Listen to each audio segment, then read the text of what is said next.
Hey guys, welcome back to my channel. Today I'm going to review the 2025 BET Awards. Yes, I did it last year for the first time as far as reviewing, and so I wanted to review it again this year.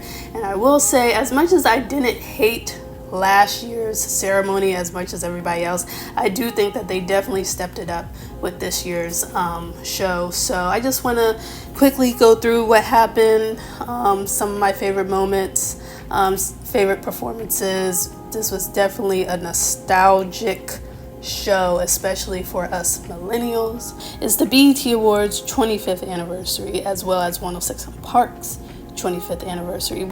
Kevin Hart hosted. I love that he brought up that this was a black tie event, because again, like I said, last year I didn't think it was that bad. I also talked about I'm not a big respectability politics person, but it was very nice to see so many people dressed up and putting some effort into their looks and their wardrobe. And Kevin Hart brought that up. I don't know, I wasn't really into his monologue. It wasn't that funny. I actually thought Jamie Foxx later on was funnier than Kevin, but there were some funny parts here and there. And so we go right into the 106 & Park setup. And we start with Keisha-Shantae, who was one of the last hosts. At first I was like, where's Free and AJ? But the way they did it is they worked backwards with the last host, and then they went through, and she shouted out, I think it was Pajion, Miss Mikey, and Shorty the Prince, I think. And I'm not gonna lie, because I watched 106 & Park all the way to the end, but when they brought, it was those three and Bow Wow, I was like, what's going on? What's going on? So it was Keisha-Shantae and Bow Wow, then those three and Bow Wow, and then Roxy and Terrence, Julissa, and going backwards, Julissa and Big Tigga, and then Free and AJ, of course. So Ashanti performed, Maya performed, Keisha Cole, I think Jim Jones. Me specifically, my favorite performers in this block were definitely Maya, all day, every day. Probably because I listen to that song like every week. So I love Case of the X. I thought she looked great. I thought everybody looked great, but Maya literally looks like she did 20 years ago. I just really liked her performance. I was so surprised to see B2K. It was like I was a kid again. That surprised me because more so, it makes sense that they were there, just like Bow Wow, but they, of course, were having issues, and they broke up. They broke up back in the day, got back together, and they broke up again. So I was really surprised. I love that they got to just about perform the whole song, Bump Bump Bump. And then, of course, Bow Wow performed Mr. 106 & Park. But I love that Bow Wow, he brought so much energy, and he didn't care about, he really brought the energy and the hype to his performance. I think that that's something that's definitely missing from a lot of the rappers today, mostly the male rappers, because the girls be dancing. It sometimes is a little lackluster, but the men don't really perform as much. I think with this generation, I think they think it's kind of corny. So, and it's not all of them, but I like that he was just out there jumping around, bringing the energy that matches those songs. So just little small things. 106 & Sports, who asked for it.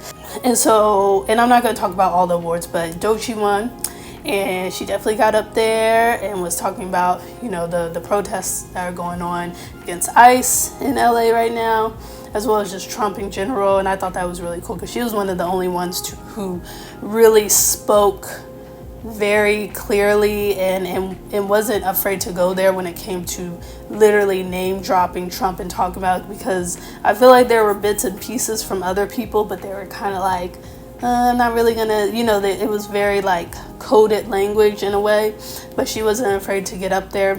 And I thought it was weird that there were, a lot of people applauded her, but I just honestly feel like if it would have been Kendrick Lamar or something, I think everybody would have been standing up applauding. So I like that she got up there, and I like that she won. I was kind of surprised. I thought Glorilla was going to win. But I think both of them deserve it. Me personally, I listened to both of them the same amount of times. But I've been listening to Doechii for a longer time. But yeah, I was glad she won. I'm glad she spoke about what she spoke about. And Leon Thomas performed. He performed Mutt, but he was more on the side stage. I thought it would have been cool if he was on the main stage. He moved to the main stage, but he sounded really good. He was playing his guitar, of course. Mariah Carey in this shtick, the way that she performs is funny to me. I mean, the way she doesn't perform is hilarious to me. She looked really good. Am I the only person that when it comes to the older artists, like, I don't want to hear your new music. I don't think anybody wants to hear your new music. Like, I get it. You have to get it out there, but it's like we want to hear the hits, you know. And I know it kind of started with DJ D Nice, you know, quickly spinning a mix of her hits or whatever. But it's like I would have liked to just heard some of her hits. I don't want to hear a new song. I just don't. Lil Wayne did the same thing. I know he has the Carter 6 coming out. I think some people knew the song. I didn't know the song. And then he did a Millie. I didn't know what the hell he was wearing. Like, what were those glasses? And then he had like the dad mug. That's crazy. Glorilla performed. I really liked the choreography, or just like the setup of the whole thing. It was something different, at least for her. She was covered up. Not that it matters, but she did do the little Prince thing, had the butt out jeans. I don't know. As far as Keisha Cole, it wasn't the strongest vocals, but it was cool to see her. I mean, I did see that video, this new song that Glorilla has. Sometimes I get a little irritated when people take, especially when rappers take like lovey-dovey songs and make them super ratchet. And this is for the male rappers as well as the female rappers. It gets a little old, but when I was looking at the video and I was listening to the lyrics, I was like, I think Keisha Cole would really like this song, you know? And she was in the video, so, and she performed with Glorilla, so that was pretty cool. So we had the In Memoriam, and I know a lot of people were complaining because they left out people, but as the show went on, they did different segments with the different people who had passed away, because everybody was asking about Angie Stone, but they did do a tribute to her towards the end. So the Quincy Jones tribute, I actually kind of liked it. I thought Lucky Day did good. I saw a lot of people complaining about him, but I really thought he did well. Maybe because I'm a fan of his, I listen to his music a lot. Luke sounded really good. He always sounds good. Now, Sammy, for one, Miles Canton, I didn't even recognize him. I'm like, who is this other person? And I don't know when I finally recognized who he was. Maybe when it, you know, got a close-up, and I was like, oh, that's Sammy. And so first of all, I was just dancing, because with that song, there are certain songs I listen to all the time, so when I hear it, I don't really get excited. But that's a song that I don't really listen to that much, but I grew up listening to. So it was just cool to see all of them out there singing it. But with Sammy, or Miles Canton, he definitely seemed a little nervous, and his voice was so low I couldn't even hear him at first. I didn't hear him. And I will say when he sang a little bit louder, he sounded better, but when it was super deep, I couldn't really hear it. But when he got up there, he sounded good, but I don't know, I just kind of felt like I don't think he was needed. I would have been okay with Luke James and Lucky, especially since Luke can really, really sing, and he's like almost a veteran now. I mean, he obviously hasn't had like hits, but I'm like, it should have been them two. And Miles I think with him, he needs some time to work on whatever. He just blew up, but I know he's been singing, but he just got on the scene, so I don't understand why they had him doing Quincy Jones tribute. So I wish it would have just been Lucky and Luke. The Jamie Foxx tribute, overall I thought it was good. Jennifer Hudson sang down. Like, I just really appreciate performers like her who can really sing, because I'm not gonna lie, as much as that first part was very nostalgic, it was very struggling.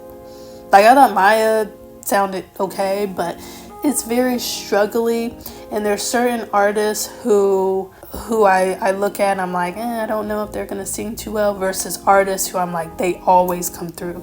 And to me, that's Jennifer Hudson. To me, it's also Jamie Foxx, it's Babyface, it's Yolanda Adams.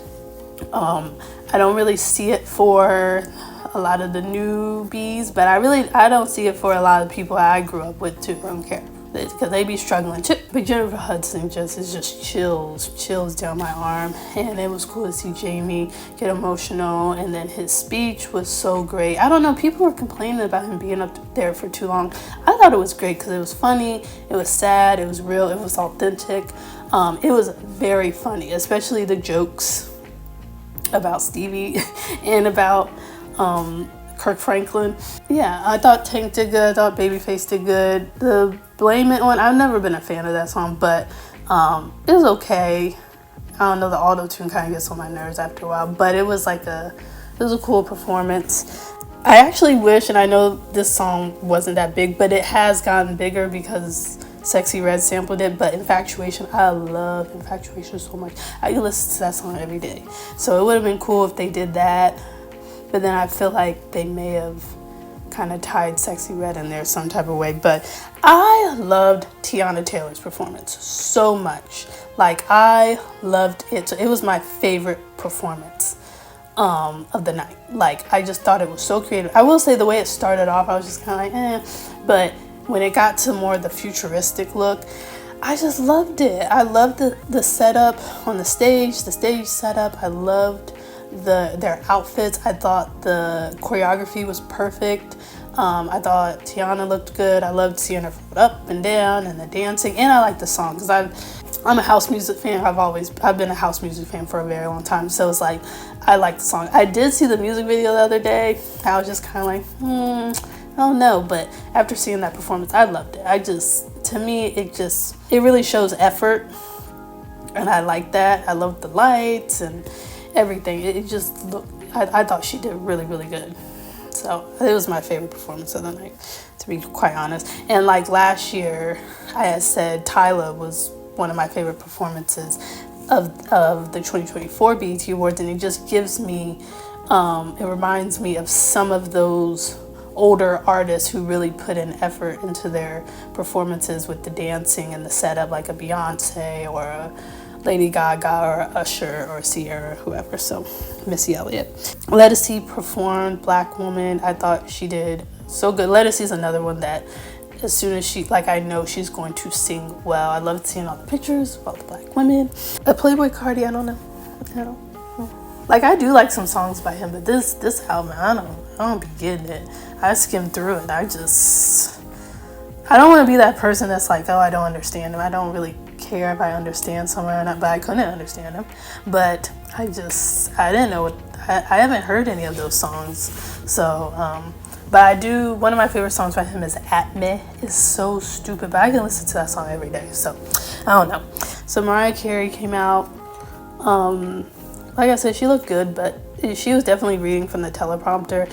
I don't know, just in general, I didn't understand why BET changed the format as far as before the way they had it was like Lifetime Achievement Award, Humanitarian Award.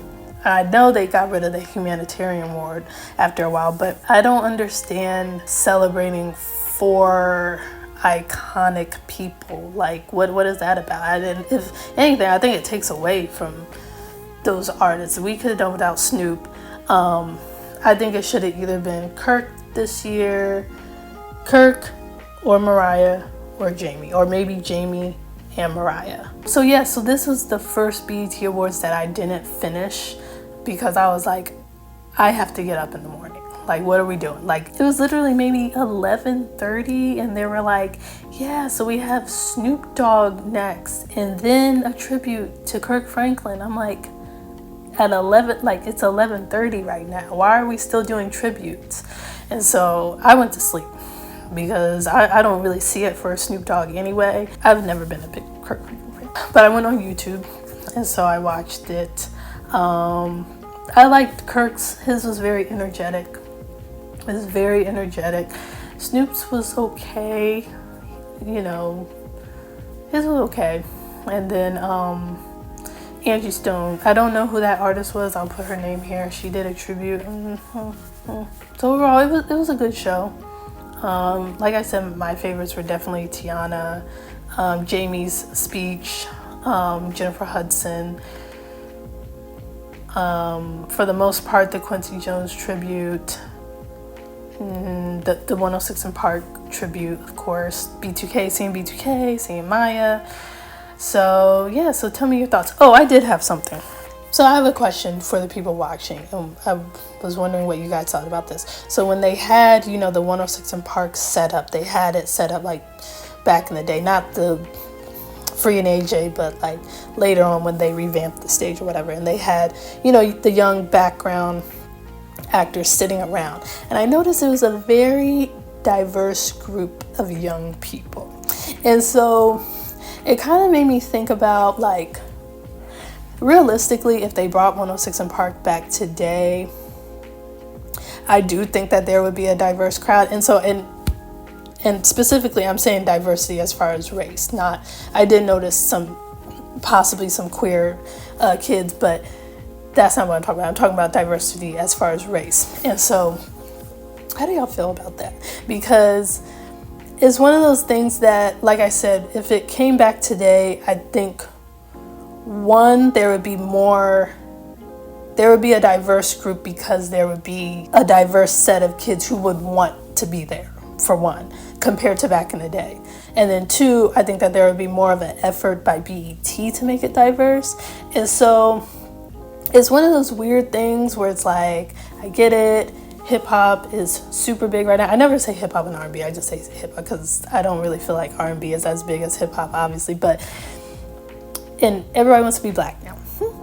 And so, but it just, I guess I feel some type of way because when I think about 106 in Park, I think of BET, I think of it being really, really black, especially like in the early 2000s, like, and before they sold, before Viacom bought them out or whatever. But it's like, of course, the early 2000s was not this super like segregated racist time or whatever, but it was definitely a time where things were very much like white kids wanted to watch TRL and black kids wanted to watch 106 in Park, And it's like a lot of them white kids did not want to be black. I mean, honestly, I think that's a good thing, but it's not like how it is now where black culture is huge, and that's a great thing.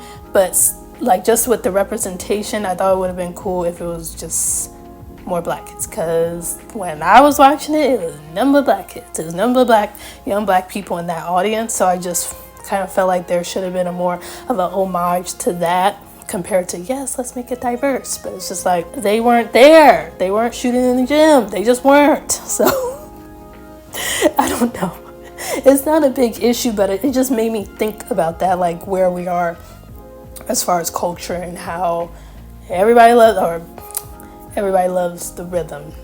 People love the rhythm, not the blues. But it just made me think about that and how if 106 in Park came back today, I do think that it would be diverse, to be quite honest, as far as race. Now, reiterating as far as the sexuality, I think it's good to have diversity with sexuality and gender identity within the black community. But with the race aspect, I'm just like, But I just wanted to know what you guys thought. So yes, so tell me your thoughts below. If you like this year's BET Awards, some of your favorite performances and moments, what you think about the new format, some of your favorite moments from the past, as well as like the nostalgic moments and who you grew up with, and your memories of 106 Park and things like that. So thanks for watching.